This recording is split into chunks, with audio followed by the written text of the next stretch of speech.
Greetings, everyone. Welcome to another episode of the Truth About Real Estate Investing show. This episode is brought to you by Cherry and I's Wealth Hacker Conference on November 12th of this year, 2022.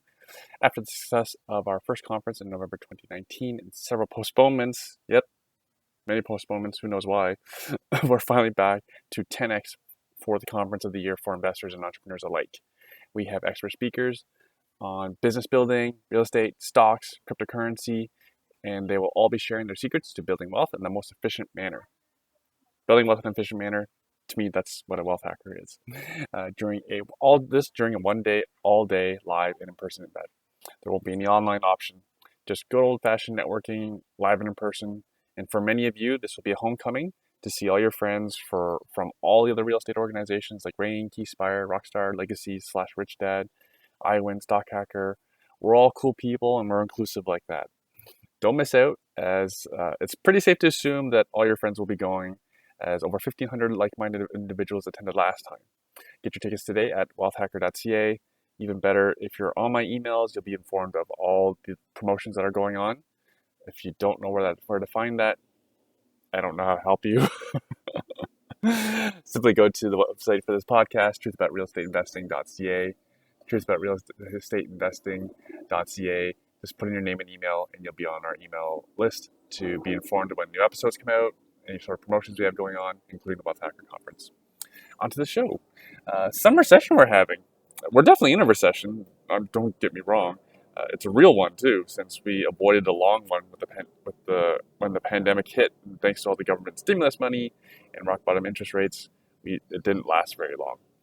Unfortunately, the governments around the world, including our own, have overshot the spending part and stimulus part, hence we find ourselves where we are today. Stocks, crypto, real estate, all are down after going way too high in 2021. How low we go is anyone's guess, and how soon or how much appetite do our governments have for job losses and bad economy until they reverse again and cut rates is anyone's guess. A lot of people I'm reading are predicting later this year, as in like fall, December, maybe even early next year. So to me, it's not if, it's about when. CMHC just came out with a study that Ontario needs to double its most ambitious goals for creating supply to achieve affordability.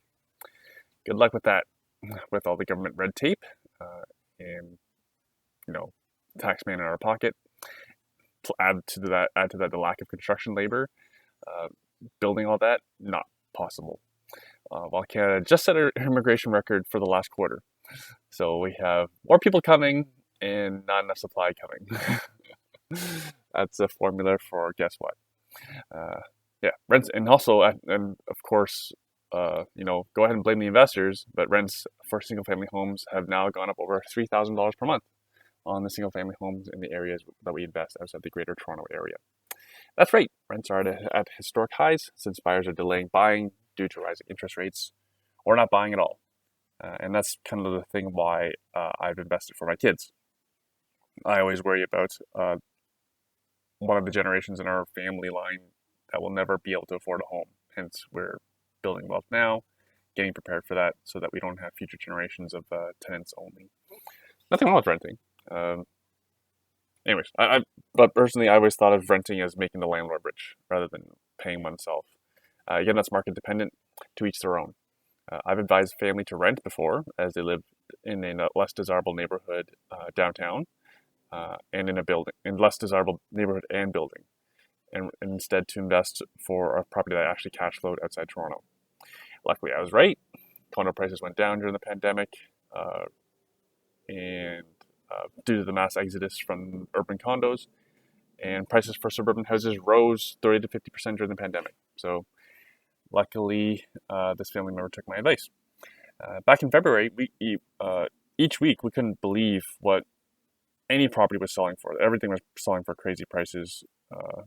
We'd be lucky if there was only 4 offers. We wouldn't be surprised if there was over 10 offers for pretty much everything we're looking at. But now the pendulum swung the other way. We can't believe what discounts our investor clients are getting.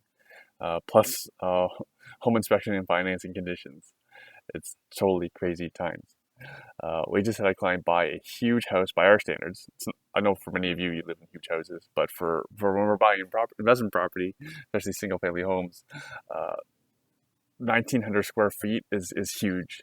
This property was 1.5 stories in Welland, Ontario. and we picked it up for probably around $150,000 off the peak price. We paid her in the low 500s, right? So we paid in the low 500s. This house probably would have gone for over seven much earlier this year. So when you include the basement, so 1,900 square feet doesn't include the basement, but once we include the basement, there is sufficient space to convert the single family home into a triplex. So 3 units, 3 apartments. It'll all be done with permits and whatnot. And that'll be all done within the existing structure. So the plan is to triple the housing supply of one property without a cent of public money. All in, our client is looking to have to spend around mid-800s to have rents over $5,000 per month when done.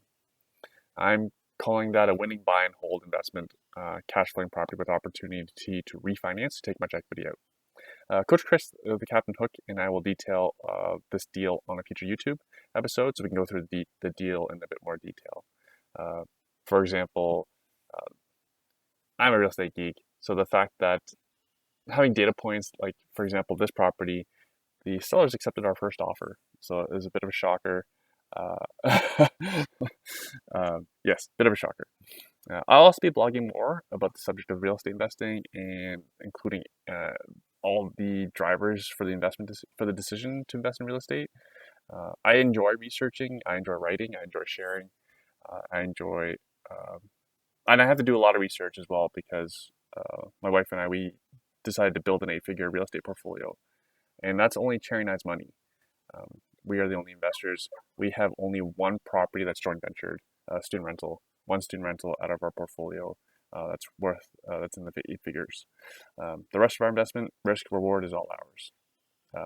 It's just our choice, not judging anyone else's choices. It's just we have the capacity to do so without having to take on outside investment, and we have enough going on in our lives. We don't need partners in our investment real estate besides the bank. So again, as part of my work, I'm always reading up on the news, usually from paid sources, to avoid fake and mainstream media, because I don't want people making money off telling me what I want to hear. I'm a truth seeker. I don't care if the truth upsets me. I still want to know the truth. And often paying for information is the most efficient path to finding quality. On to this week's show.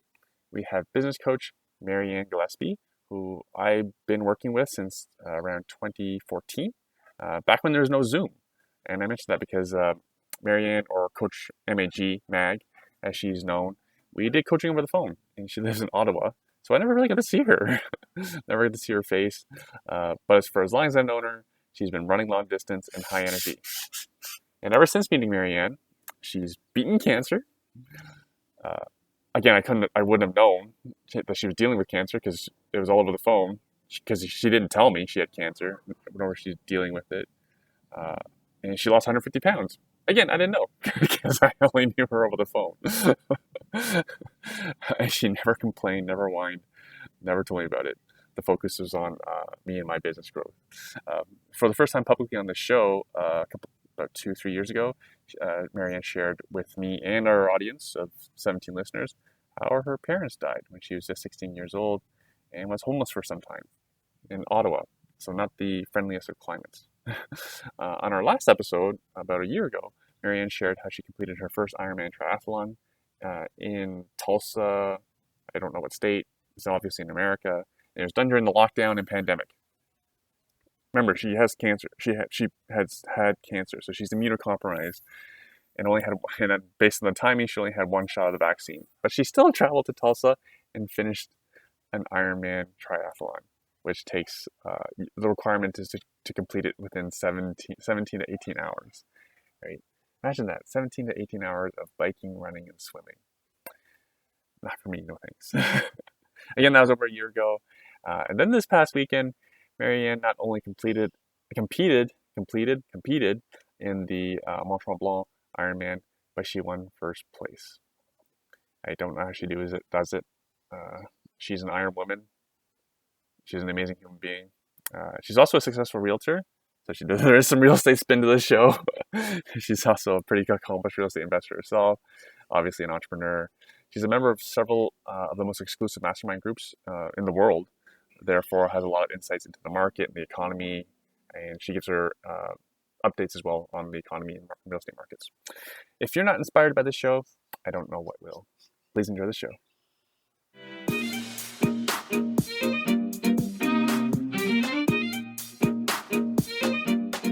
Hey everyone, sorry to interrupt the video, but I wanted to especially invite you to the biggest event of the year for entrepreneurs, investors, and anyone who's crazy about building wealth and living their best life at the Wealth Hacker Conference.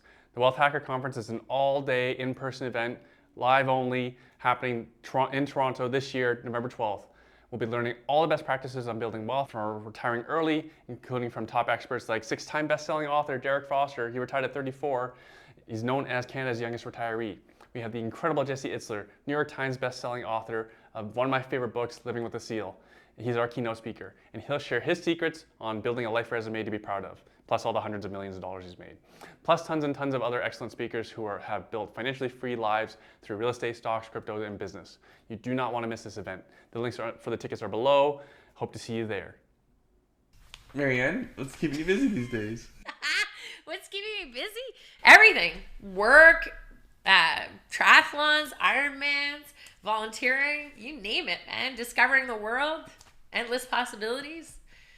How do you find time for all this? You know, I'm really good at time management, I guess. I treat time like a currency. That's all. I treat it like a currency. I'm like, it's a currency to me. So it's like time given, time spent. Okay. That's how I look at it. What aren't you willing to spend this currency on? You know, the older, I hate saying that, but the older I get, the more I don't want to spend it on small, insignificant, you know, irrelevant conversations. Like, it's weird. Yeah, it's just weird. It's like small talk, like going to an event and, you know, having just a lot of small talk and not really learning much to elevate or grow myself. Like, you get really picky about what you're getting back for the time that you spend. So that's really what I won't spend my time on, is anything that's not growing me at this point. Cool. Any examples? Yeah, like, I mean, you know, I was just saying that, you know, I went to a mastermind and, you know, it was just, when you're the smartest person in the room of a mastermind, you know, is that really the best use of my time? And you know, as a business coach myself, I'm like, that's not the best use of my time. I didn't really get much back from it. So that type of currency just, doesn't happen anymore. Right. And there's masterminds everywhere. So can you give some background on context on the masterminds that you belong to? Yeah, I belong to about 5 or 6 really great masterminds, and the different, you know, one of my favorites, obviously I love Dan Sullivan. He's a strategic coach, and he has done a great job, you know, with some of my favorite masterminds, because it's exposed me to, as I was just saying, you know, brilliant minds like Peter Mantis and other people who are really like massive thinkers. And sometimes you could like walk around and think I'm like a really big thinker, and then you sit in a mastermind and you're like, oh boy, I'm like the smallest thinker of this group. And you know, that to me charges me up. So those are the type of masterminds I'm part of. And some of them are big, and then I'm part of a smaller mastermind where there's 10 business owners, and we look at each other's businesses and we evaluate them, and we really help each other move forward and support each other. And some masterminds that I'm part of are just simply supportive. You know, sometimes as CEOs, the best masterminds are the ones where you have, and I think you mentioned this earlier, where you have, you know, similar problems and challenges, and maybe you just don't have the outlet even to discuss them. And you know, and it's hard. Like, who do you go to? You don't want to go to your spouse. You don't want to go to your friends because they might understand. And you definitely don't want to go to your clients, but you might have that point where you're like, look, I'm just having like a really hard time retaining staff or something like that. Or I'm having one of those months where, you know, I feel like everything is just crap and not going right. Like, who do you talk to about those things? You know, sometimes it's not always great to be in growth masterminds. Sometimes the masterminds you want to be part of are the ones that are just going to be like, I just need to like vent, that there are months where I just want to throw in the towel. And, you know, and that's okay to have that vulnerability. And those masterminds have become something that I really value, is the masterminds where we're not complaining. We're just a little bit more vulnerable with each other. Right. And that's not easy to come by in like casual masterminds. Usually has to be a lot of commitment, training. That's just my own experience.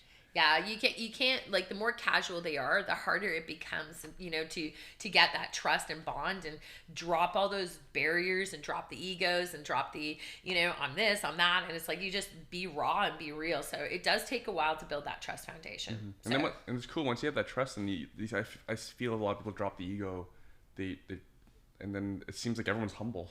Yeah.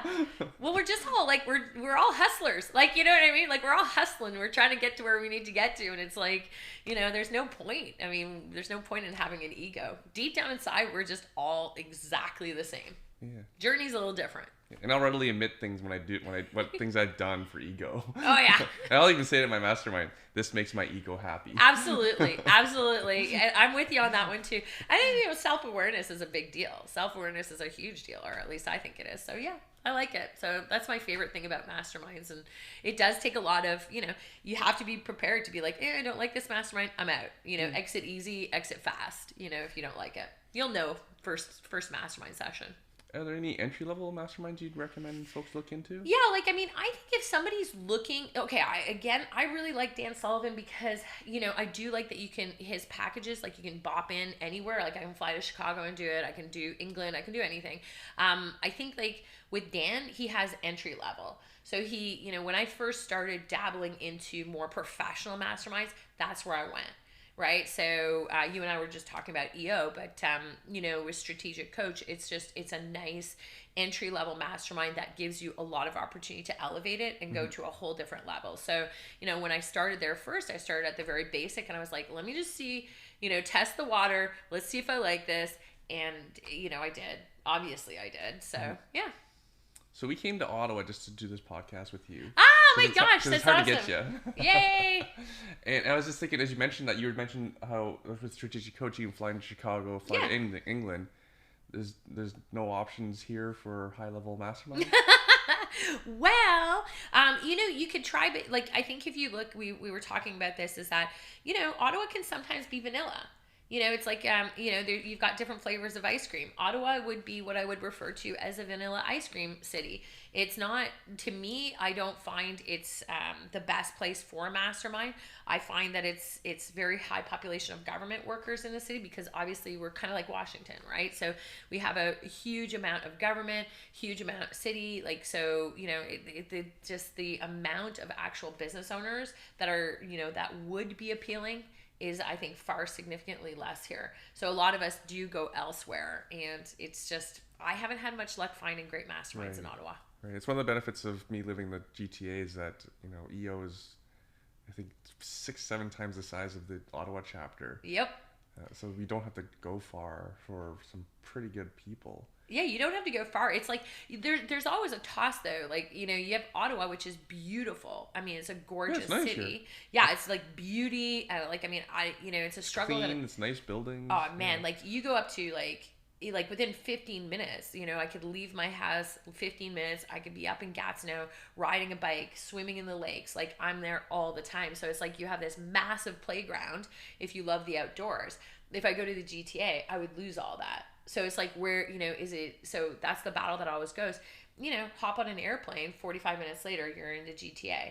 So it's kind of like, that's what I like about, I don't mind it so much. I wish there was something a little bit more localized that, you know, some of the big business owners would pull together and start doing some great creative masterminds.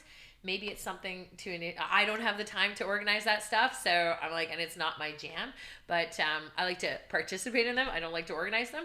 So I don't mind hopping on an airplane, going 45 minutes and traveling somewhere, or going to Chicago. It's an 1.5 hour flight and it's totally my favorite city. Like, I love Chicago. So I'm like, I don't mind doing that. So to me, it's a little bit of fun to do it. And it's Ottawa. Like, you know, as vanilla as it is, it's freaking gorgeous. So... Yeah, we looked into Strategic Coach, and that was one of the barriers for us, was that there wasn't much of a presence in Toronto. No. I mean, it's not bad. I mean, like, that's where Dan lives. So, I mean, it's not bad. It's just, you know what? They cater to a very niche group. Yeah. Very niche group. And like you said, like, the more serious the mastermind, the better attendees, or the stronger attendees, people with larger businesses will be in Chicago, for example. Oh, they won't be meeting up in Toronto. No. I mean, and then if you go to England, you have this whole different exposure of businesses. And you have, like, so, like, it's amazing to do the stuff that they do there. It's absolutely fantastic. So, but there are, like, you know, there's pocketed masterminds.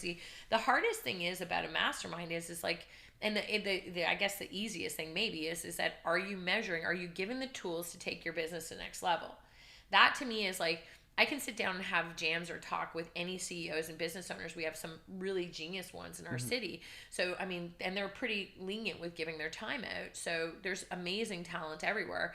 But the difference between a great mastermind and, and a business mastermind, they're different. You can have a great mastermind where somebody hosts it, talks and psychs up the whole group and like you're brainstorming. But then if you don't have any accountability and you don't have any, structure in place to take your business to the next level by the next time your group's meeting, that's where the accountability comes in. So I've been part of both, and I love those masterminds where it's like you're given tools to say, next time we meet, and that's kind of how we do it at Strategic. It's like once a quarter. Cool. It's like you got to bring your game. Like you will be awed if you're sitting in a room in a small group and you have not done anything in the quarter. So there is an immense amount of pressure to bring your business to the next level each quarter, and that's a great mastermind in my opinion. Cool. Yeah. Cool. If you want to talk more other business stuff after we're done recording, sure. And game. So this is a real estate show, so we have to talk about real estate. Oh, yay! I love it. What can you tell us about the real estate market? So today is June 8th, just to give some context. We're all going to crash. No, I'm kidding. I'm only kidding. I was laughing. Couldn't you tell me a few months ago? Yeah, I know. I told everybody. I warned it. Actually, I don't know how. It's not hard to predict what's happening. Like, if you really study some of the key focal points. But I was laughing the other day. I said the two words that I've been dreading to hear again in real estate, and I just started hearing them in the last week or two, is the words lowball. And I'm like, like, damn it, it's back. It's like, I was saying it's like the Wizard of Oz, and you have like the munchkins coming in, and they're like, we represent the lowball kids, and they're just like marching to the front line. They're like, here's our checks, guys. And they're like, let's lowball. And I'm like, so for me, I'm like, oh man, are we seriously going to start lowballing again? So, opportunities. I'm very optimistic. I think that there's an opportunity in every market. Well, just hang on though. You are a realist. I am a very You are a realist. You're not just like, oh, sunshine rainbows everywhere. No. I'm real estate's only going to go up.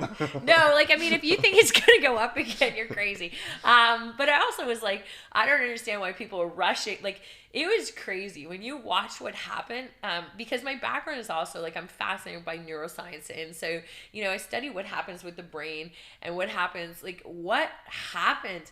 Like, it was crazy watching watching people's brains go the FOMO, the fear of missing out, for 2 years. And it's like, and if you watch what they did, it was a colossal mistake. We were guinea pigs in this terrible experiment where they decreased the rates 3 times in March 2020. Like, if you watch it, it was like kaboom, kaboom, kaboom. It was a week and a half between 3 rate changes, and the rates were already pretty spectacular. So we were already trending into a seller's market, and it was like, I don't know why they did that. I have no idea why they did that. I know that the GDP and, our housing industry, like, we are the number 1 country for our housing industry. That's a percentage of GDP. It's huge. It's terrible. Yeah, it's really... It's not a sign of a healthy economy. It's not. So I get it that we had to keep our housing industry going, but it wasn't going anywhere. Like why did they do 3? Like, I'm like, why did you panic every week and a half? So it was like... and it didn't need that stimulus. The housing market did not need that much stimulus. They didn't need that much stimulus, and they didn't need to keep it for 2 years.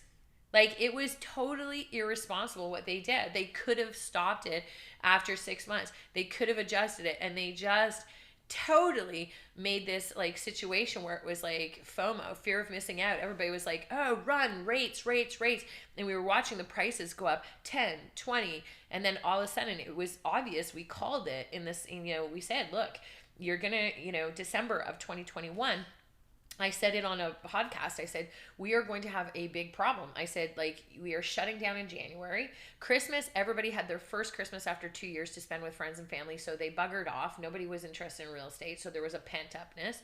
But then you shut us down completely in January of 2022. I mean, that was just a few months ago, so we were shut down, which stopped the real estate market, which caused a massive pent up, problem.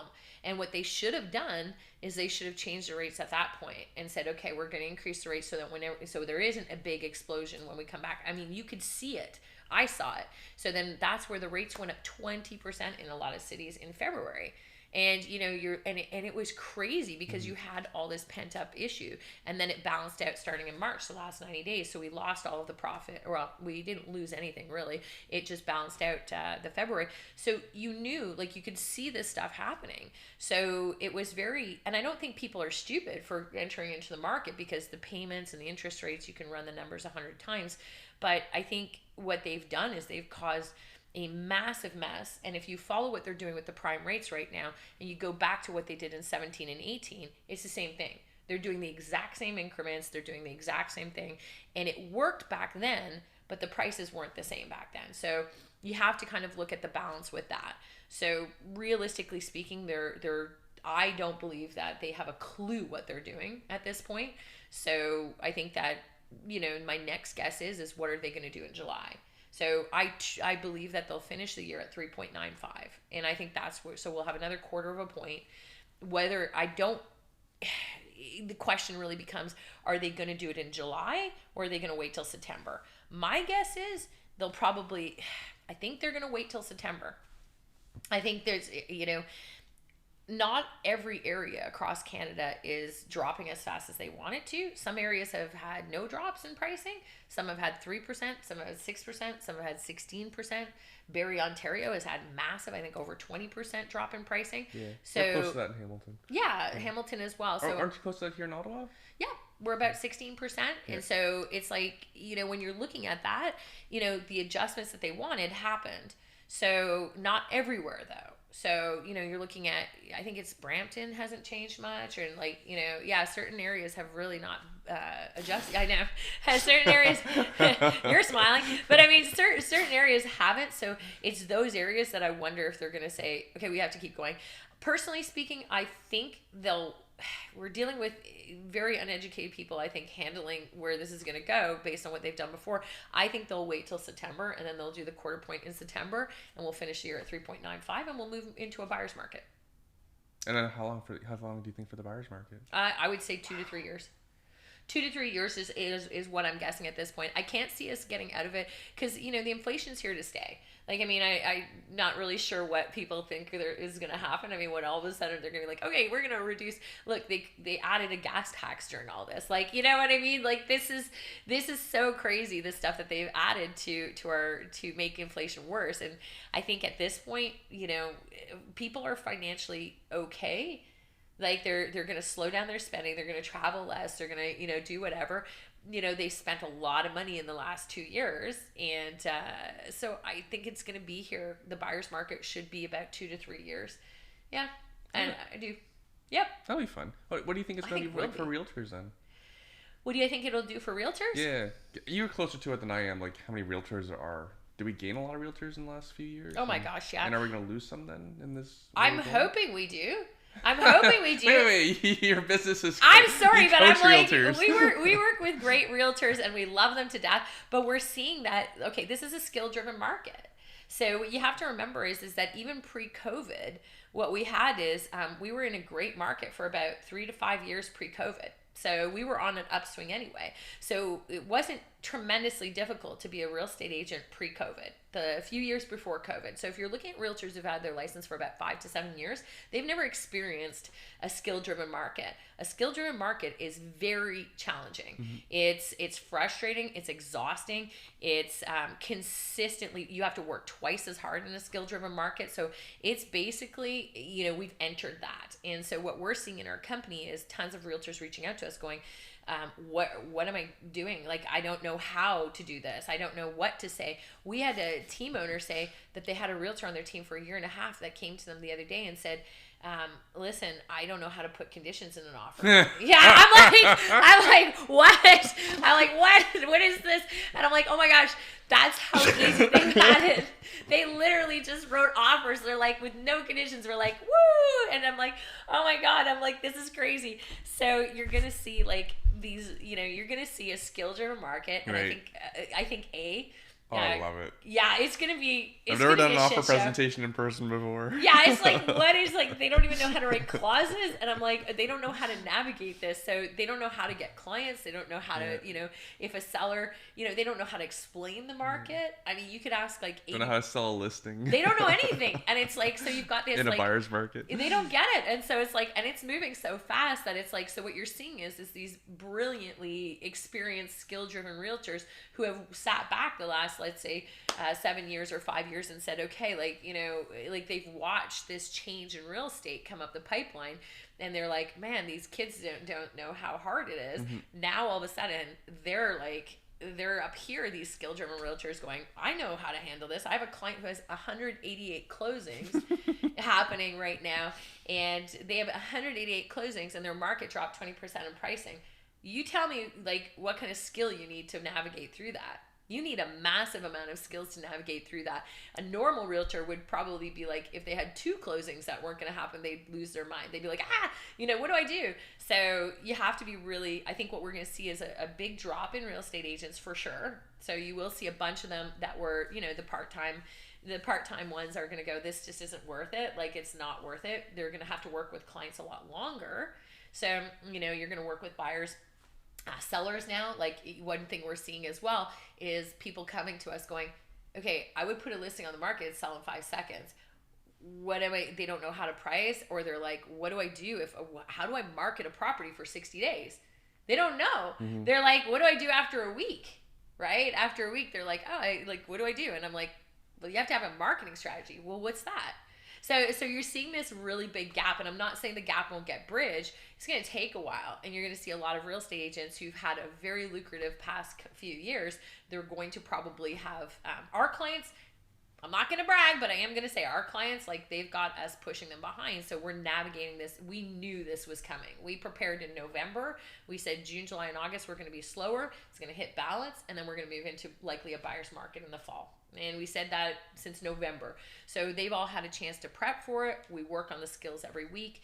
But I think, what we're seeing is coming down the pipeline, a ton of real estate agents reaching out to us just going, help with skills. Like, what are we doing? How do we price houses? How do we market houses? What are we doing? And that's good because the consumer needs better representation. They need better representation. Yep. Yeah. So I've heard lots of realtors getting thrown under the bus for like you mentioned, like prices have dropped 20%, but you signed your contract in February for an inflated price, and now all these people can't get financing. They can't get financing, and then they go to a real estate agent who's making, let's say, $20,000 commission on that deal, and they go, what do I do? And if the realtor doesn't know, because they've never really navigated through something like this, then you've just realized that the person that you hired, like, let's pretend, like, I mean, let's take it out of real estate and say, like, if you hired somebody, to do brain surgery on you or give you a prosthetic leg, and then all of a sudden you're like, and the leg goes on you or whatever the case is, and you're like, oh, it's not working and it's not attaching, and then the person who designed it is like, oh, I don't know what to do if it doesn't work. I mean, I made it, I just don't know. Like that, like what a terrible feeling that would be for a consumer. That would be, terrible. So, a lot of realtors are awesome, but at the same token, I don't think many of them were really looking the economics portion and understanding, I think this is an opportunity for every real estate board. Unfortunately, it's like speaking to deaf ears, but I think this is a massive opportunity for our industry to freaking change. Like, we've been fighting this a long time. It's way too easy to get your real estate license. Yeah. It's a joke. And it's like, I've fought boards on this. I've, gone to RICO. I've gone to CREA, and I'm like, you should not be able to get your real estate license this easy. You should not be able to, handle these type of transactions if you're not familiar with a more higher level of understanding of real estate. You really need to understand real estate. It's not acceptable if you're talking to a real estate agent today and they don't know, how much the prices have gone up in the last 2 years, and they don't know what the economy is doing, and they don't know the average effects, or they don't even know average days on the market. We still have to put some onus on the consumer for picking that realtor. We do, but like the consumer, like, you know, you got to remember it's sales. So, you know, and then you also have, you know, the consumer is also concerned about money. So sometimes the consumer doesn't see the big picture, and they have somebody that sits in front of them and they say, well, Realtor A says that they're going to represent you for 5% and list your house. And then your friend who, air quote, has their real estate license says, don't worry, I'll do it for 3. And the consumer does what, because the economy is, you know, inflation, the cost of living has gone up. The consumer's thinking, wow, you know, I have $1 million house, 2% is not small change. And they're like, I can get 2% more in my pocket. That's amazing. Mm-hmm. And so I think the message, you know, comes from the real estate boards to start, like, I think the consumer knows, like, you know, the amount of great, knowledgeable, highly skilled realtors, like, you know, we've been saying this for years, is going to go to people with teams, people who invest in growth and development, like your team does. Like, there are many, many teams out there who are very serious about growth, very serious about numbers, very serious about making sure that their clients are with them for life. So sometimes when you dangle money at people and say, well, they make poor decisions. Mm-hmm. And that's been since the beginning of time. So the real estate board needs to do a way better job at you know, making the standards far higher. And they need to also, the biggest thing that we're advocating now, which you know, I firmly believe, is if you do something unethical or illegal in real estate, it should be an automatic disbarring of your license. It should be automatic. And there are way too many incidences that have happened recently and over the years in real estate with realtors in Ontario, even, where they've gotten a slap on the wrist and they've done things that I just would be like, that should be an automatic disbarring of your license. And then if you have things like that, and you're like, and you have a standard, and that's all they have to do is just say, if you do something that breaks a rule because you didn't know the rule, or you did something that, you know, caused a client irreparable harm, like advised them the wrong decisions and stuff, you lose your license for good. I've seen it happen so many times, though. I've seen it happen so many times, and you sit on the professional standards committee, yeah. and so you see it all the time. All the time. But it's like, but that's the thing, is like, it's a, you know, there's a person who forged 170, I think, 170, 270, something like that. It was an obscene amount of forgeries on contracts of signatures. Obscene. It was a public case, and the person got a 6-month suspension of their license. If you make a conscious decision to forge hundreds of signatures on a contract, that's it. Your license should be gone. You made a conscious decision to do something that was completely unethical. You lose your license. Right. But to get only a slap on your wrist for 6 months and, you know, and a minuscule fine, and the person they just transferred their brokerage license to a family member, and they continued for 6 months advising and doing whatever. And I was like, that shouldn't happen in our industry. And when that's your standard of, you know, when that's your standard, you know, then, you know, can you imagine what else is happening? So hopefully, I know that's a bit of a rabbit hole, but hopefully, you know, maybe somebody in the real estate community will hear this and be like, you know what, it's a valid point. There's just not enough penalties for people who are doing things and advising clients that are hurting them. It's crazy out there. I heard something yesterday about professional services businesses. Yeah. And the highest level that you can offer in terms of services to be someone's strategic partner. Yeah. Or like a board member to their. So for example, we, most of our clients are real estate investors. Yeah. They can own 3 property, 5 property, whatever. Sure. And then how I view us as our services is that we're like a board member for their investment business. Yeah. And that's our relationship. Yeah. And when you have that kind of relationship, it's all about long term. It is. Right. And we have to. And our thing is to protect our client and make good decisions, make good strong investment decisions.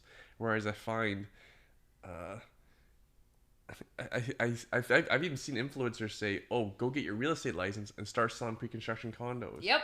And like you make all this commission, like, so it's. I'm sure there's a whole bunch of people, not all of them, but a whole bunch of realtors got into it just chasing money. That's all, yeah. And we it's funny because the two things that, you know, I think we have in common right now is we don't coach realtors who just want money. Yeah, we're proud of them, and we have century clubs, and, you know, they work very hard, but they have bigger, they build businesses, just like you said. Your team is very similar to the ones that we coach, and like, I love your team. It's a growth oriented team, but your team is like astronomically smart. like very, very intelligent, and it is continual learning. It's continually participating in the growth of your clients. It's treating your clients like they're like partnerships. Like, you guys treat your clients like that. It's a very different environment than what you see. Like, you're not chasing GCI. You're looking at finances because it's a business, but at the end of and you have those goals. But for your team, it's such an intelligent team.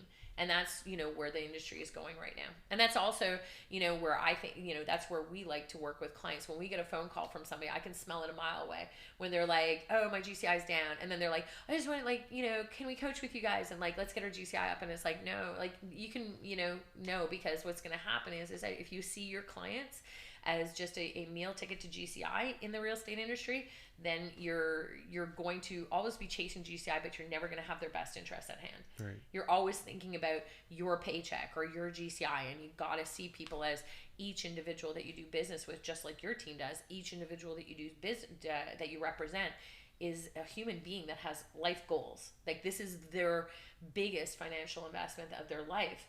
If you don't even know what your market's doing, and you don't have a clue where it's going because you're not investing that time, then, that's something, that I think is not in alignment with where we are as a coaching company. So that's why we spend so much time studying the market and educating our clients and saying, here's what's coming down the pipeline.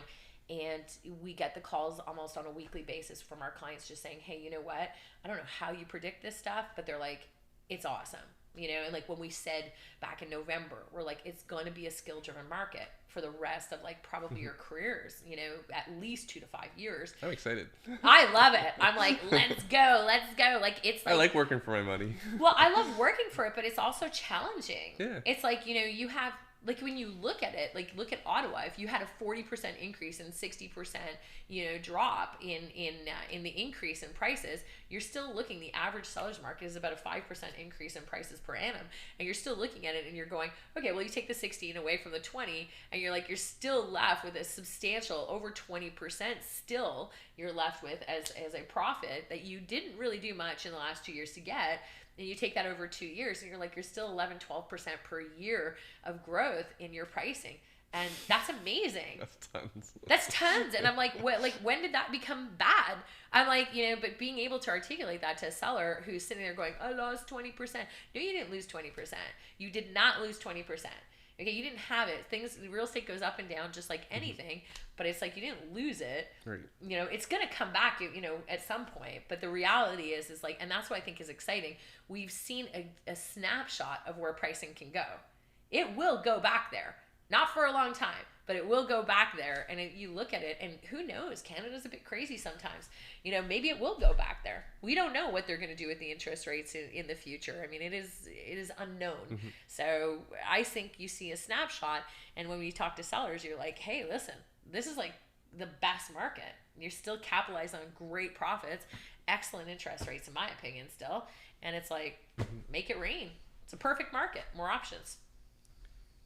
Then not to toot our own horn, but in December, January, February, we called down our list and told everyone, if you want to sell in the next 12 months, this is time to sell.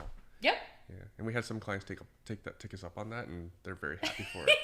I said the same thing. I was like, when somebody said to me, it was a seller the other day, and he was like so angry, and I don't mean to laugh, but it was his face when I said this, and he was so angry. He's like, I'm just like really angry. Like, I should have sold in February. That was the best market ever. And I said, okay, let me tell you something. If everybody knew February was going to be the best market ever to sell, it wouldn't have been the best market to sell, would it? And he looks at me. He's like, fair point. He's like, I said, yeah. I said, it's like, it's not going to, if we all knew and we rushed out, we were like, hey, guess what?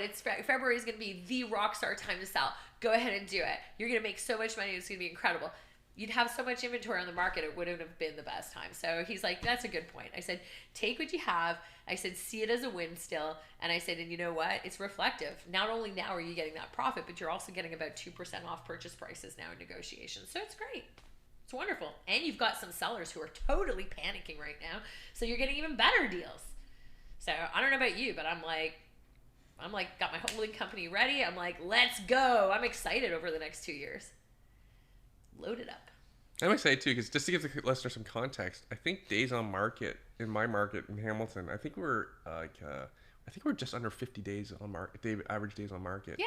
And I think today's probably still a little high. So if I go back to like February, I think we're like 14 days. Yeah. What were you about that here as You well? you were. Like you were less than 2 weeks. You've moved in your area. Hamilton has moved into a balanced market right now. So you're a balanced market. You're actually, I think you're pushing over 60 days. Yeah, I think so. So with that being said, Yeah, it's just not being picked up. I don't know if it's. I don't have the latest stats. Yeah, because I haven't looked at May stats yet. So yeah, is it already 60 days? Yep. So you're Is sitting. that what it hears here roughly as well? It's about that here as well. I mean, see, the thing is the hot, beautiful houses, like the gorgeous houses, they're still flying off the market. We're still hearing 8 offers, 6 offers. What we're seeing is some sellers who are trying to get February prices, and this is the frustrating part for consumers. Yeah, but that's tough. Yeah, they're trying to get February prices, and their agents aren't educating them, or they don't have the skills to educate them. Again, that's a skill driven. And we just had a client who is so devastated. There was 8 offers on a property. It went 300. Like they offered 300,000 over asking. And this is why I think there needs to be some changes. So anyway, the house is on the market. we are in June. We all know what the market's doing. You have to live in a squirrel hole not to understand that. And so they had it on 8 offers. This offer was 300,000 over asking. I saw the stats and the comparables. It was a great offer. And the agent called all the realtors and said, client didn't get what they wanted. They're pulling the house off the market. Yeah, I hate that. Yeah. Well, you should lose your license. I'm like, lose your license. Because if you have a seller that did that and put all those people through that, put the realtor through that too, but the realtor should have known better. If that was the strategy that you had, that's not okay to do that to people. Like, in my opinion, it's not okay to do that to people. And there are laws in place that say if you get everything you want in an offer, you have to sell the house. This is not, putting a house on MLS and doing stuff like that it ruins our industry. But it also is really poor on a human being to do that to other people. You have 8 families that fell in love with your house, and then you just literally, because you're greedy and and you had an expectation and you played a game with the public. This is why so many buyers right now, like, that's going to have more of an impact. That type of behavior has more of an impact on our market, because think of all those buyers who were devastated. And they think the whole thing's rigged or it looks unprofessional. They think it is unprofessional.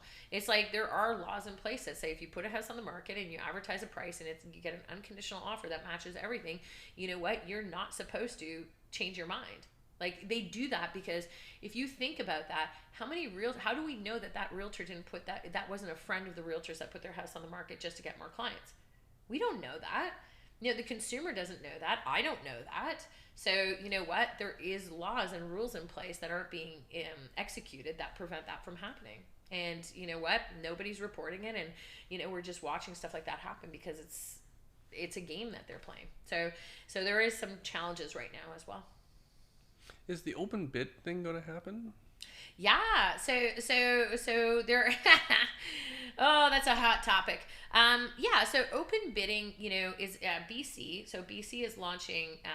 BC is the first province, I think, that is like kind of putting it into place. So they voted that they're going to. They just don't have the date yet. So it is going to happen in BC. They just don't know the date yet. The agents, what they also implemented in BC is a mandatory cooling down period. I love it. So you talk to the agents. The agents are okay with both of those. Really? Yeah, the agents don't seem to have a problem in BC. They're it's like seller lost the deal and after 30 days. Yeah, the 29th day, and they walk and my poor seller. I know. So it's kind of but they do stuff like that, and it's funny because it's like I think there's bigger things that they have to focus on, in my opinion. Way bigger things. Yeah, bigger things you need to focus on, but this is low hanging fruit in terms of getting it's a low pass. hanging fruit. I think the open bidding process is ridiculous. It is the most ridiculous thing I've ever personally heard of before. I'm like, I think auctions are good, but there's it's funny because there's a company called Unreserved in our city, and I think it's in GTA as well. And I'm like, it's called unreserved, which you would think means there's no reserve pricing. Like, it's unreserved. It's an auction. So how in the world can you not meet the minimum reserve? Like, it is reserved. Like, it doesn't even make logical sense. And so you see all these people doing auctions, And first of all, like, you know, the consumer has to provide their information, but then also they're getting called afterwards, you know, saying, oh yeah, so, you know, nobody won, but here's the thing. Do you want to bring your bid up? Let's negotiate. I'm like, okay, so you're going, is it working? Is it really working? So we really look at that. We do coach a company that is spectacular, and they're going to be coming forward and launching out some great auction sites and whatnot, and they're doing it the right way, a very regulated way. But there are some reservation companies, like, and open bidding companies that just, you know, to me, I don't understand. If you have deep pockets, isn't the person with the most money still going to win? I think the whole process is weird. We'll see what happens. If I have $1 million to spend on a lake house, and I've always wanted to be on that lake house, and I have the most money out of all the people bidding, I'm just going to keep bidding until I get to my $1 million. Like, to me, I don't even understand who this benefits, because the richest will always win in that situation. I think in theory it should benefit the seller, because if you look at how eBay is designed, it's open bid. It is. And how does eBay work? They work off a commission. Yeah. So they want the highest possible price. Yeah. So what did we fix? You fix nothing. It just encourages, you know, it encourages more higher prices. Yeah. It encourages that. I think the whole awesomeness about real estate is that, yeah, like, you have a seller who has their house, and, like, you know what, it's worked for centuries, you know, and it's the more skilled your real estate agent is as a buyer rep, you know, the more you're going to be able, there's no better feeling for a client, you know, and a realtor to say, you know, going in and getting, you know, I hear it on the phone now where they're like, oh my God, my client's so happy. We just got $25,000 off the price, or we got this. And, like, that's what real estate is, sales. It is sales, you know? So to me, it's like, if I want to go to right now, I can't find a car. I'm like, you know, Ottawa has a very bad selection of vehicles right now. So it's like, you know, if I go into a dealership and, you know, there's supply and demand or whatever, and we're all bidding on one car, it's the person with the highest pocketbook that's going to get it. So I don't believe a system that penalizes people for not having enough money to purchase things. I believe that's crazy. Coming from a family of immigrants, I'm like, you know, I think to myself, you know, I like seeing the little guy win. I love seeing the little guy win. And I'm just like, and I think if the little guy chooses an excellent realtor to represent them on their transactions, and they're able to negotiate, you know, great prices for them, the little guy wins. But that little guy is never going to get ahead if you have open bidding and always has to pay the highest price humanly possible. Right. That's a one-sided win. And I'm pretty sure there's been social studies on open bidding, how egos get in the way. Oh my God. Like, do you remember that study? Like, I think people were bidding on $1 bill or $100 bill. Yep. And people bid over Yeah. $100 to buy $100 because their egos got in the way. They got competitive. Of course. So to me, this just benefits sellers. Yeah. This is drive prices up. It's not. I didn't think that was what the government wanted. It's not. But again, there's one thing that the government should do is stay out of real estate. Stay out of it. They should just, like, bugger off. Just stay out of it. And you know what? Like, the whole real estate system, to be honest with you, even look at open houses. I think open houses were first designed, I think it was like 1906 or something like that, in Texas. And they were designed literally after everybody went to church. It was a new home developer, and it was a sales rep, and he was giving away cases of Coke. And Coke back then was, like, you know, it was like a big deal. And anyway, and they had an open house. And then, so it was on a Sunday afternoon after church, 2 to 4. And so how is it possible that literally so much time has passed and we're still doing open houses 2 to 4 on Sundays? Like, it's so archaic, our industry, that I think you know, one of the things that you need to start to see is the evolution of how we do things, but also the government staying out of it, evolve it. So, like, why are we paying board fees? Like, you know, we talk about GCI money. Wow, there's how many realtors in the GTA? A lot. There's like 1 in 4 people. 1 in 4 freaking people have the real estate license. Is it really that bad? It is. I was 1 joking. in 4 or 1 in 7. It's like 1 in 4 or 1 in 7. I think it's 1 in 7 employable people in the GTA have their real estate license, and majority, 80%, only do 1 transaction a year. That's not the point, though. Think of this. 1 or less, yeah. Yeah. What's crazy is that all of them are paying monthly dues. So who's really benefiting here? Yeah, where does those money go? Where do you think it goes? It goes to our governing boards, and what do they God. do with it? Like, honestly, they don't do anything with it. Yeah, I'm not happy with The anything. whole thing. They haven't done has anything to- for me. Yeah, like, I mean, it's a whole can of worms, but I mean, like, to be honest with you, I think that's, I think it's, it'd be nice to see. I don't know. I don't own a brokerage, but I can only imagine the frustration level if you own a brokerage and you look at these things and you're like, what is our governing boards doing to like elevate our industry to a different level? Like what, we don't have great courses available to us to increase our skills. Like that's, as a coaching company, I'm lucky we don't, because guess what? Like they come to us for that. But at the same token, if I wanted to work for an organization, I would blow all them up, and I would be like, Korea, Rico, everything. I'd just blow them all up and redesign everything and say, look, if you're making that much money, on fees and whatnot, what are we really reinvesting in? Right, and we should have higher standards. Huge, way higher standards. This should become if you're making more than a brain surgeon, then you should have a standard that is just as high to get into real estate. And there's problems with brain surgeons and becoming realtors. I was going to say, this is a fair point. All of a sudden you're like, what did you do for your past life? I was a brain surgeon, but screw that, man. All I have to do is sell 10 houses a year. And like, honestly, this is easy. I'll just do this. And I'm like, yep, that is the reality. Crazy. Yeah. I have to ask about... Yes. What you do for fun? Oh my God. What do I do for fun? What you do for fun does not sound like fun to me. Yeah. I mean, like, here's the thing is, I'm a firm believer in mindsets, right? Like, so, you said it, I am a realist, but I do Ironmans for fun. I do Ironmans and triathlons, and I've been doing them for over 4 years now. Okay, so spell how much? Okay, what are the distances for an Ironman? So an Ironman, so you do 3 sports. You swim, bike, and run. The total, for an Ironman, I believe. Oh my gosh, I'll go by memory. I think it's 126 miles total, all in. Well, so how long does the swim? How long does the swim take you? Swim takes I would say for an Ironman, I could hammer out the swim in about 45 minutes. That's a long time to swim. When you swim 4 times a week, 45 minutes is nothing. Right, and that's open water.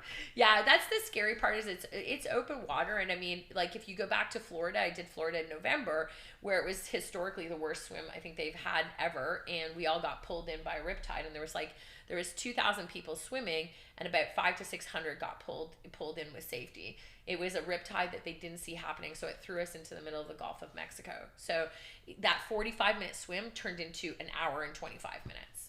So that's how bad it was. And all you can Everyone was okay? Everybody lived. Some people die in those, but everybody lived. But I mean, the race is over for like 500-600 people within 10 minutes because they swam out. Nobody warned us, and the pros even said it was the hardest swim they've done. So you kind of go into and that's why you train so hard, is because you know what? That 45 minutes became an hour and 25 minutes, and then your arms are like Jello pudding after, because you're like you're swimming for your life at that point. So that's the hard thing about swimming is that you just one of the legs is always hard, but you just don't know what you're going to get on race day. So you have to train for everything. So that's why we go out in bad weather. That's why we train in bad weather. Mm-hmm. I always talk to, water safety first. And I'm always like, they warned us. They said, there's only one thing that can go wrong every now and then. And they're like, every 3 years, they're like, a riptide comes in. And I'm like, well, where does it come in? And they're like, it comes over there. I'm like, okay, cool. And it came exactly where they said. So that one conversation really helped me in that race, because like when you're swimming and all you can see is you're being thrown out into the middle of the ocean, and you're seeing the distance and you don't know what's happening. You're looking and you're going, oh my gosh, like why is everything getting so far away when I'm swimming this way? And then all of a sudden you see people screaming and hanging onto the buoys like Titanic. You're like, oh shit. You're like, this just got real. So, and then you jump off. When you're done, you transition. You're in your wetsuit. You have, you're timed. You have to go fast. So then you run. Your bike's racked. Then you boom. You get on your bike, and then you do about 112 miles on your bike. Depends on what kind of course you have. Sometimes the bikes there's flat, rolling, and climbing. So I just did Victoria, and that's like a 3,500 foot climb. Yeah, I did Ironman Tulsa last May, a year ago, and that was close to 5,000 feet climbing.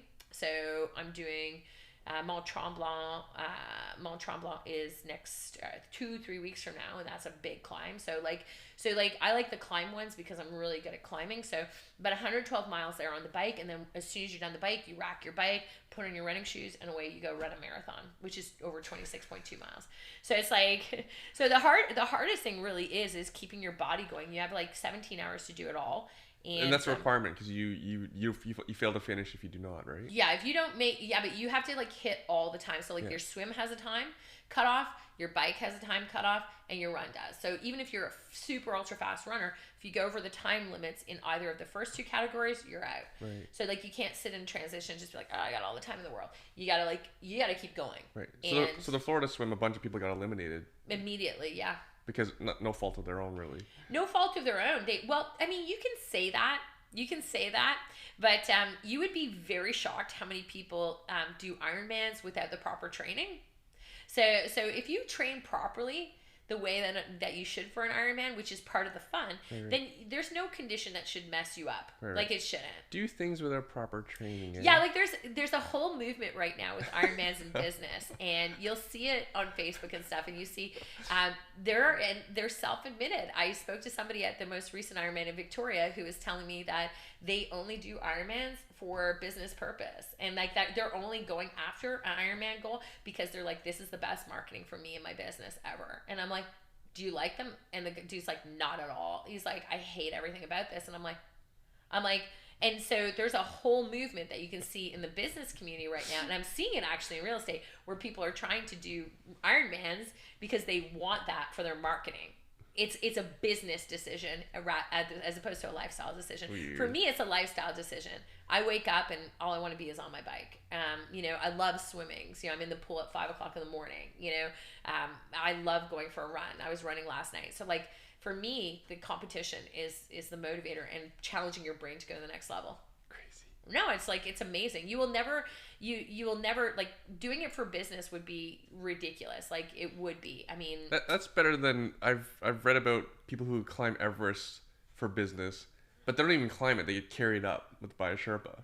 So I've seen that too. Right. So that's I put that worse than running, because you still have to do the Ironman yourself. Oh yeah. There's no Sherpa for it. Well, you're not allowed. You get disqualified if you have a Sherpa. You're disqualified. So it's but you'll see people like they'll pick the easiest Ironman and they'll be like, let's just get this over with. The easiest Ironman. Yeah. Well, there are some that are easier. Like let's be fair. Ironman Cozumel is an easy one. Okay, it's like you're in friggin' Mexico. You literally, the swim is known in Cozumel. Like this is a good. So if you're thinking of doing an Ironman and you want an easy one, I'm not saying it's always going to be easy. I don't want to make it sound, because you're still doing the work, you're still doing the distance, but everybody knows there's a couple Ironmans where you jump into the water and there's a current. Okay, so the current will carry you. Yeah. So that's the first thing. And then if you have an Ironman that's flat, you can have, the only downfall you have is a flat Ironman. That's easy on a bike. Like you just get into the crouch position. You still have to be physically fit, but where that can go wrong is if there's heavy winds, right? Like in Florida, it's a flat course. It's 112 miles on a bike flat, but we had such high winds that day that it was like 112 miles of FML. Like that's all it was. It was like, you were just like, like, you're like, oh my gosh. So, you run into different challenges, but there are harder Ironmans and there are easier Ironmans. So you pick your flavor. Either way, you're still doing the distance, so it doesn't matter. Right. But if you are doing it for a business purpose, pick an easier one. Don't put your life at risk. That's the thing, is don't put your life at risk, because cardiovascular wise and body wise, you can damage yourself for good. The drift diving is beautiful in Cozumel. Something you can do after the race. I think it'd be great to do it. I just, honestly, I'm terrified of Mexico, so I'll never go there. Cozumel's a little different. Is it? That's what they all say until it's not. Well, it's an island, right? So you have to make an effort to get there. Well, like, I'm telling you, it's an island. I don't care what it is. I'm like, I'd be that one person that ended up in Cozumel and they'd be like, all the drug lords decided to take a plane to Cozumel this weekend.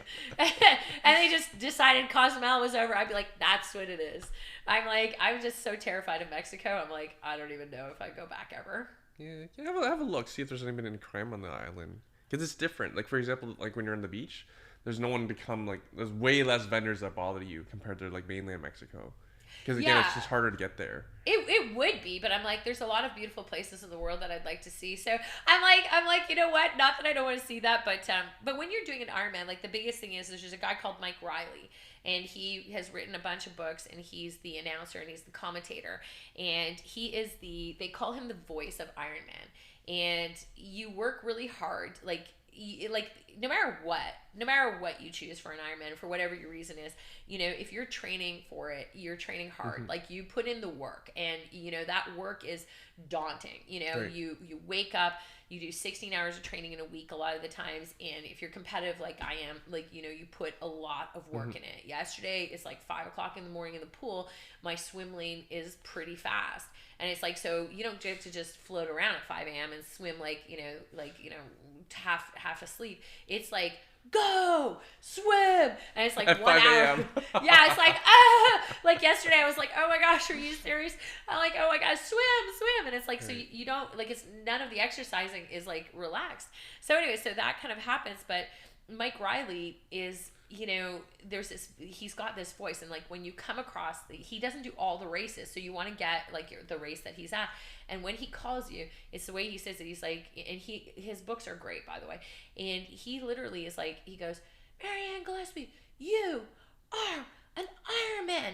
I'm gonna tell you, I still, when I say that, like, no word of a lie, there's no better feeling mentally to know that you gave everything you got and all the training you did and everything, because you don't know what race day is going to give you. That's the scariest thing, is showing up at the starting line.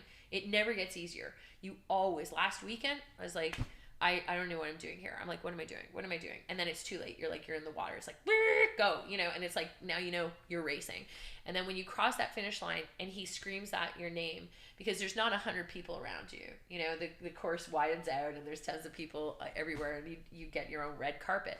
And when you know that you just put yourself through something that very few people will do, and you did it and you made it through it, and because you only the mental journey that you actually, it's 90% mental when you're on race day, and everything, because you're not allowed music, no music, no headsets, no support.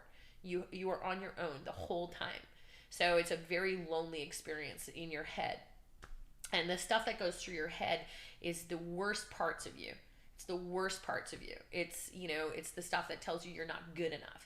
It's the stuff that, I don't like to get emotional, but it's like so emotional. It's the stuff that tells you that you can't do it. And it's fresh. That's why I'm emotional. It's like, it's fresh because I just went through it again, and you sign up for it again. But what happens is that when you have music and you're working out and you're running and you're doing things, you zone out. You get into a rhythm and your head goes into a different space.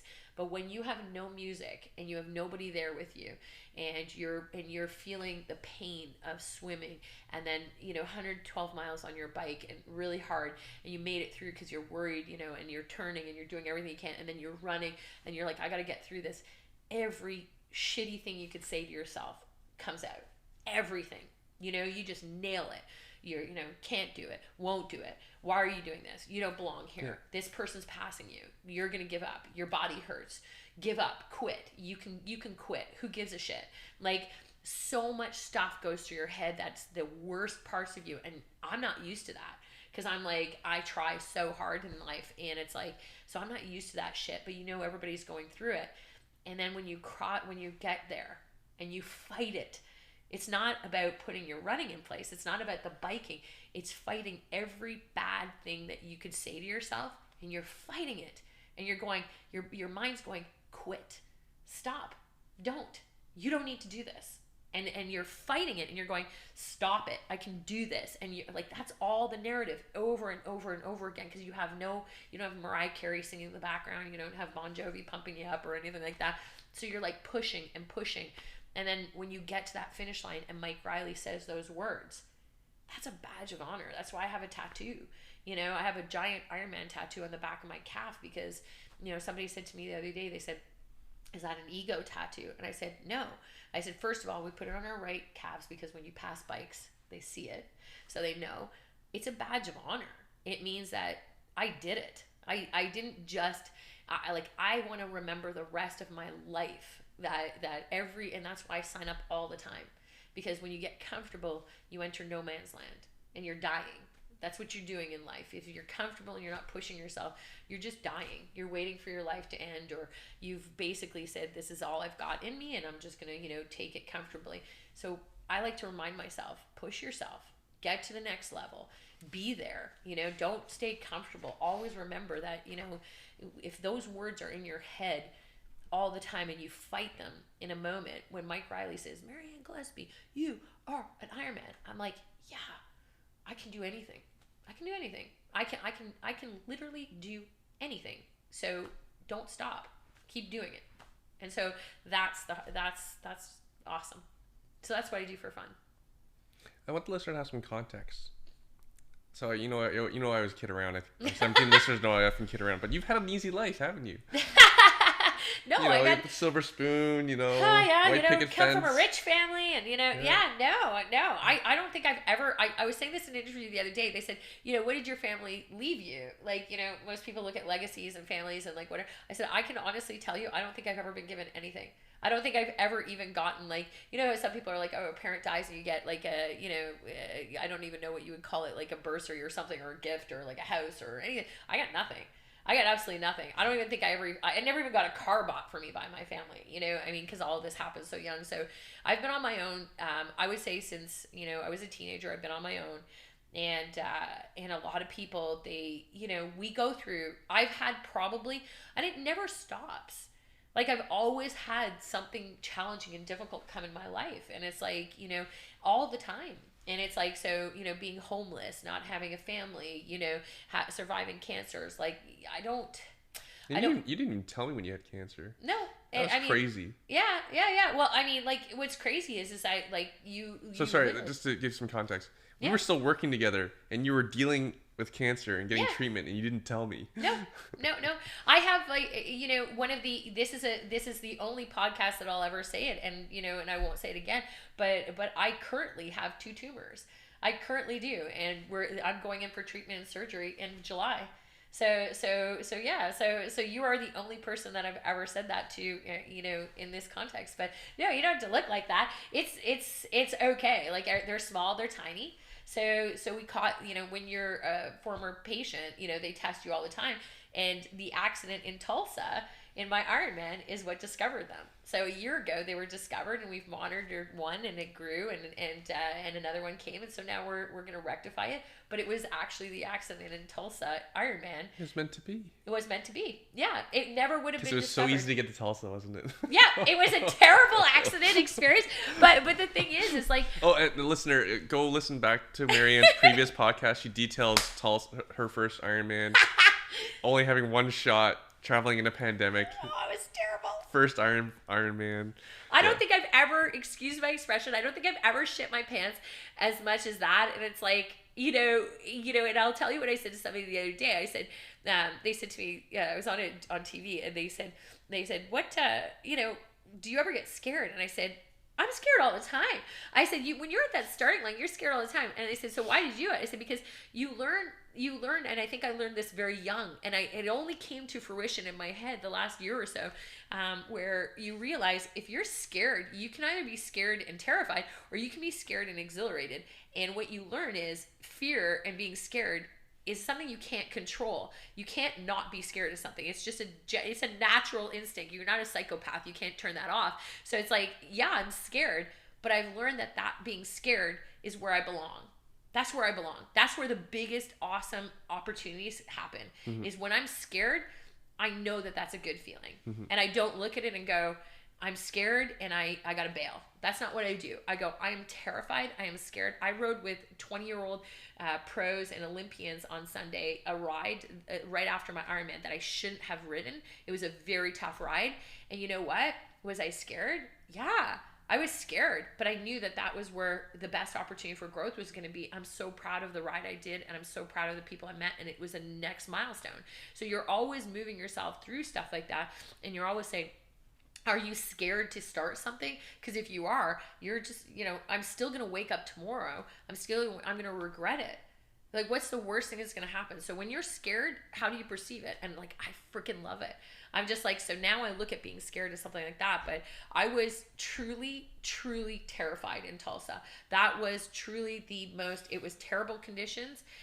No support. No support. World Championship. I'm all by myself in Tulsa. They removed the mask mandates. I wasn't vaccinated. I literally was like scared to death. Right. And you're compromised. I'm compromised. Yeah. I was scared to death. And a lot of people might be like, that was the stupidest thing, but you have no idea how hard I worked for 2 years to get to that moment. I could not let it go again. I passed it up once. I was supposed to do Florida the year before. I passed it up and I regretted it. And that feeling of regretting Florida and not doing it, I was so upset with myself that I was like, no, I'm going to go to Tulsa and I'm going to do it. And I was terrified. And I will never forget, like I said this before, when I crossed that finish line and Mike Riley said that you're an Ironman, I was like the cheering for the Canadian flag. I had the Canadian flag at the end. I was in so much pain. It was ridiculous. I looked like I was pregnant. I had a huge belly because it was swollen. I had my flag and I saw an eagle on the run course. And I remember just going, I'm dead. Like I was like, because it was just standing there. And I was like looking around, nobody else was looking at it. And I'm like, oh my God, I'm dead. Like I must have died because like, why is it, like I've never seen an eagle. They're amazing looking. And it flew off. And then I was like, I realized later there was a bunch of people that did see it. I was on Facebook and I was like, oh, thank God. Cause like you think you're crazy. And so anyway, so I remember like I took we have special needs bags. And I remember it was right before the universities and the pubs to go to the finish line. I remember going into the special needs bag and I had a Canadian flag and I had a Canadian shirt.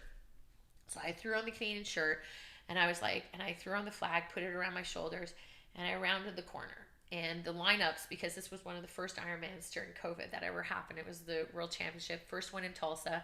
So the crowds were like 10 deep on each side. And it was dark out, like it was nighttime, so there's spotlights on us. And then it was like all these patio lights and crowds everywhere. And I had the Canadian shirt and I had my Canadian flag. And everybody started screaming because they hadn't seen a Canadian in 2 years, right? They were like, what? They're like, or a year and a half. It was like we were banned from traveling. So it was like, it was unlikely. It was weird. And they were like, oh my God, a Canadian. And everybody started going, Canada, Canada, Canada. And it was like, I was sitting there, I was going, are you effing kidding me? And I was like, and I had met Mike Riley at a coffee shop just about 3 days before. And he took my name, took my number, took my details and my story of what I have been through. Because I lost like over 150 pounds. And I remember I was like, he'll never remember me and stuff like that, but whatever. And so I had my Canada flag and the crowds are screaming Canada. And I was just like, I will never experience this again. And they're like, go. And then a couple people like, Putin, we love Putin. And I'm like, okay, great, whatever. And so I'm running around the corner and I can see Mike Riley. I can see the finish line. And you know, at that moment, you're like, this, as exhausted and painful as I was, I ran. Like I just ran. It's like something takes you over, this adrenaline of what your body can do, and it takes you across. And all I heard was Mike Riley go, and here we have Marianne Gillespie from Canada, 150 pounds. The crowd goes crazy. They're like, yeah! And you've got all these people screaming, and you're going, that's it. I crossed the finish line. He says, you are an Ironman. And there was transformation at that point.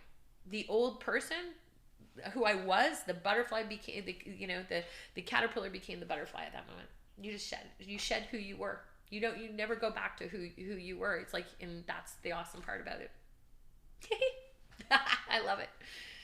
What's next? Well, I've got Tremblant. So I've got, in sports, I've got, I just did Victoria. I finished in the top 18. So I actually rolled down for Worlds. So I did qualify for Worlds and that was amazing. And, I finished top 5 in the bike, which was even more amazing. Considering 4 years ago, I didn't even own a bike. So you got to put all this in context. So I'm doing Tremblant in a few weeks, and that's going to be the Ironman down there. And then I'm doing, my big race, as we call it, is the PTO, Professional Triathlon Organization. I signed up for that in Edmonton in July. And that's my big race. So I'm going to try to race that hard, and I'm going to try to win that race. And then I got into the Berlin Marathon in September. So I'm going to see if I can qualify for Boston Marathon in September, and we'll see what's in between. Like, we don't know yet. So we'll see what's in between. And I, physically, like, I totally believe, like, whatever you go through, regardless if I have, as somebody who's a person who's been through a lot, you learn that there's always a path You just have to kind of find that path, right? So like, regardless if I have 2 little tumors and they're being removed and stuff, it doesn't matter. Like, I know what the recovery looks like. I know what the process looks like, and I know that I can get through it.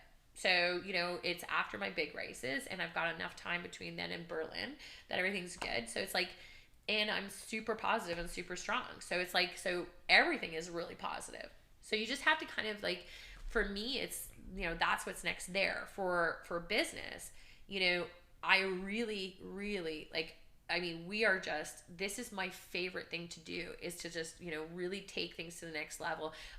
During COVID, we almost had to put a pause on all of our business growth, as far as expanding the company, as far as getting Girl Abundance fully launched. Like, all the projects that we worked on had to almost be mitigated a little bit into a bubble, because we care about our clients. That's it. And so when you're putting a lot of extra time into research, and then you have to get them through this, and you're doing extra calls because you have to move people through different navigations of different markets. Like right now, we're spending, I'd say, an extra, like, gosh, we're working 16 hours a day helping all of our clients navigate through this new change. And once they're through it, then we'll be okay. And so then we'll be into our phase of growth, our next phase. So major expansion, major leverage, really going full tilt with Girl Abundance, and really changing females in business is just a huge advocate for me right now. So more females in business, building actual businesses. Tell us more about Girl Abundance. Who's it for? So Girl Abundance is for, and it's evolved a little bit. So we have a core group now that is helping, and so we were really looking for the right project manager, who I've found now, so who's going to really help develop that. But Girl Abundance is really, it's my passion project. I've met so many amazing, brilliant women in my life, and I love men too. That's not the difference here. The difference really is that there isn't a lot. Like, there's pay equity issues. There's the confidence of building businesses, getting into investment. The amount of women who reach out to me for investment real estate, or business in general, and they're just like, there's not a lot of options. You have a fluffy side. You have all these people helping women in business who are fluffy, very like life coachy, I almost call them. And it's like, you need to drop that. If you need to be okay with being powerful, strong business women. There's many myriads on that. Like, it's time to stop, really putting us against each other. And if you talk to a lot of business women, it's weird. They don't support each other. It's very, you can talk as much as you want about it, but in the inner circles, it is completely true. There is a pack mentality, where it's like the really strong, aggressive business women it's almost like they can't be feminine, or they can't be nice, or they can't be, they're categorized differently because they're ambitious. An example, somebody said to me, a male said to me the other day, he says, "You have a really big ego." And I'm like, okay. I said, but you don't, like, I don't understand. Like, if I was a guy, like, why would you say that? He's like, well, you're like, confident and walking around saying like you can take people up to. I said, I can, because I have history to prove it. I said, we make over 200, like, we bring 200 businesses that have never reached $1 million capacity of profit. Every year we bring 200 new ones in Canada. Like, what I'm actually doing for the economy and for businesses, I think, is pretty awesome. And I'm like, yeah, I have an ego. And I said, but there's nothing wrong with that. Why is that bad? Like, would you like me? He says, well, you should be a little bit more humble, a little bit more ladylike, like, as far as that goes. And I'm like, whoa. I'm like, dude, you need to, like, seriously, like, that's the wrong thing to say to me. So anyway, that conversation didn't end well. But Girl Abundance is essentially, like, what we really want to do with Girl Abundance is we want to take Girl Abundance to, like, I want to help every single businesswoman who isn't a hobby basement person. I want to take the women who have brilliant business ideas, and I want to help them, and I want to support them, and I want to have a team around me that brings amazing skills into the equation that we can all help support them. We're going to invest in their companies. We're going to build this. Like, it's amazing what we want to do. And we're just about to start the application processes for ideas and businesswomen to do that. We're going to start with a big contest. So we're excited about all that stuff that we're launching into. But I think the biggest thing is like, it's, when I went to Egypt right before COVID, what really made me understand, because this journey has been amazing for me, but it's time for the next journey. I'm very excited. And when I was in Egypt, I was sitting there, and I was sitting down having tea on the Nile, and it was absolutely unbelievable. And I was having tea with these women, and they were all from there, and I think we were actually in Aswan, and we're all sitting down having tea, and they were fascinated with me. They're like asking me 100 questions, right? Like, you get to do this, you get to do that. What do you mean? And they're like, oh my gosh, and you weren't forced to having kids, and you like it was really incredible, right? And so then I just sat back and I said, I want to hear from you guys. Like, give me your business dreams. Oh my gosh, the ideas they had, and the businesses that were in their heads, and their creativeness, and they have nowhere to go and nowhere to support them. You know, so when you see what is possible and what we can support and help and move forward with women in business, it's not hobbyists. It's not like, I don't think there's anything wrong with having a business that's a hobby. But what I'm talking about is women who have vision, women who see things differently than other women do, but they're in a circle that doesn't support that. You know, and you know, it doesn't mean their circle's terrible. It just means, are they in the right environment, and where can they go? Where can they go to be, going back to our original conversation about masterminds? Where can they go? What can they do? How can they, who is there to support them? And I'm very much not about like having segregation of the sexes, because I think the sexes should be together, because that's how you're going to evolve as a society. But I think that there is a very big need right now, and you're seeing a lot of banks and companies see that too, and they're giving us funding. Like Scotiabank has an amazing program for women in business that they give funding to, and they help support. So you have all these outlets that we're approaching, and that's what we're doing right now, is we're seeing where we can get some funding and start to go, give us the funding so that we can start to create programs and we can start to help people. And then, like, more tactically, what is it? Do you guys meet in Chicago? Like, yeah. So more tactically, no. This is what we're deciding now. Our headquarters is going to be Ottawa. So we are going to have our headquarters in Ottawa. It's just natural, because that's where we're going to be. I was thinking Toronto, but I was like, it doesn't make sense if I don't live there. So our headquarters are going to be here. We're not going to limit our team, though. Our team is going to be all over Canada. So we're going to pick the best of the best for the team. So different people representing different areas of businesses. So our team's going to be everywhere. And then we're going to do it exactly as my favorite masterminds. We're going to do it quarterly. So every quarter we're going to be bringing in, and we're going to have things that all the small business owners or the women in business are going to have coaching, support, and development and things to do every quarter in order to move their businesses forward, with the ultimate goal of launching their businesses. Because you're not busy enough. I'm not busy enough. Life is short, my friend. You know what? I'll do a lot of rest when I'm under the ground and in a coffin somewhere, or in ashes somewhere spread all over Hawaii or something like that. I'll do it at that point. I mean, at that point I'll rest. How do you feel physically? Because you like said a 20-year-old. Wow. Yeah, like a 20-year-old. I don't even know how it's possible, but like a 20-year-old. I mean, I really I take care of myself, though. Like, I really do. I focus on what I input, what I output. I was laughing. I'm like, after an Iron Man, you know, I go on 4 days of every wild fantasy of eating that you could possibly imagine. Like, it's dangerous. What did it's you like, eat? What did you eat? I don't think I didn't eat anything. I mean, that's the crazy. Like, I cheeseburgers, ribs, pizza is like, okay, poutine, crazy. I OD on cheese. Like, honestly, like, you can't eat cheese before races, but like, I'll OD on cheese.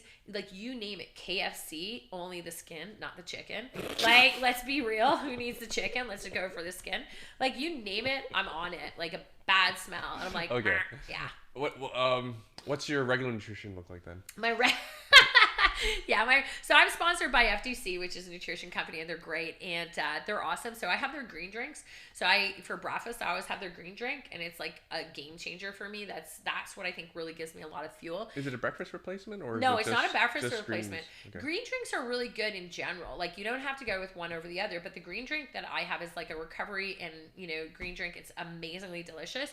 But what happens is like, you're supposed to have your green drink on an empty stomach in the morning, and then let it sit there for 30 minutes. Then you can feel, you're like, holy smokes. Most green drinks will work really well if you follow that. So I have that as kind of like my launch to the day. Mm-hmm. And then, when you get up, that's the first thing you First thing I have. Got it's like right there. It's like right on my counter. I'm like, and I travel, like, it never leaves my side.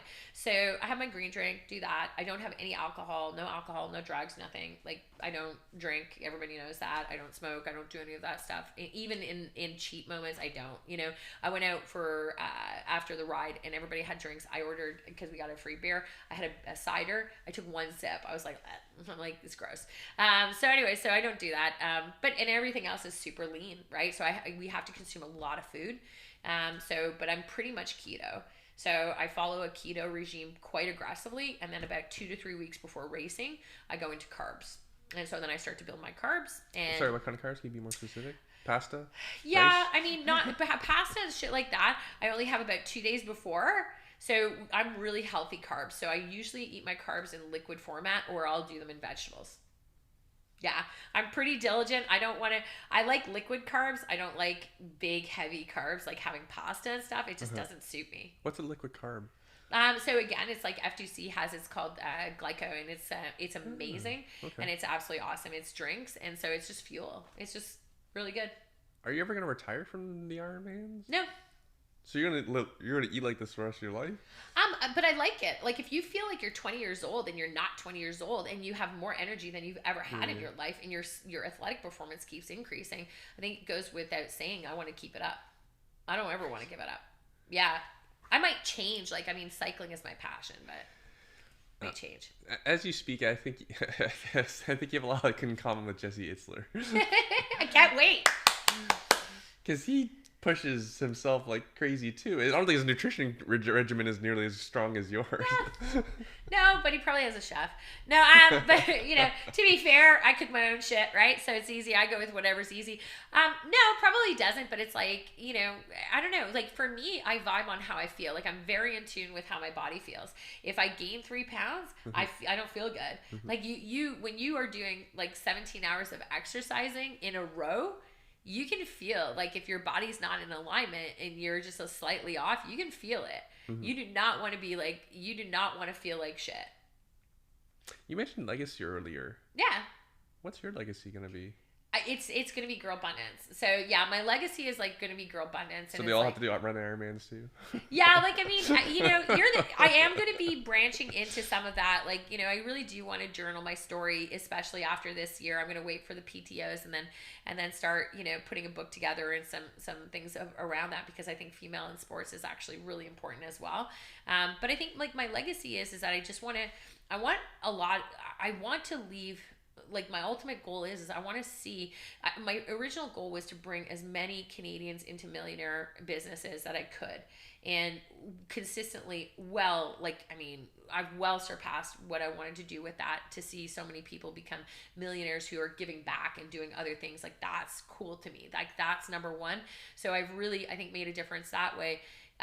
I hold back a lot on sharing my personal journey, so I am going to start branching out into that, which is going to be level 2 of my kind of legacy building, to sort of share that and let people know that, your possibilities of what you can do are limitless, and you've got to try to do it. And then my third and final legacy is going to be, I would ideally like to get to build Girl Abundance to the point where there's 100 new Canadian female businesses being owned and developed by us per year, and we're investing in them. Amazing. Yeah, that's my goal. And then I'm done. Like, the thing I want to do is, like, maybe, I don't know, figure out a way to, like, sell cheese curds on the side of the road somewhere or something. I don't know what I'll do at that point. Surf. Who knows? And surfing's good in Ottawa? Nah, Hawaii. I do not want to stay in Ottawa much longer. No. Where can folks follow along? Where can people learn about Girl Abundance? Yeah, so what I would suggest is follow me on my Red Apple Coaching stuff for now. So go to Red Apple Coaching. You can find me anywhere. Marianne Gillespie, Red Apple Coaching. I am, like, literally everywhere.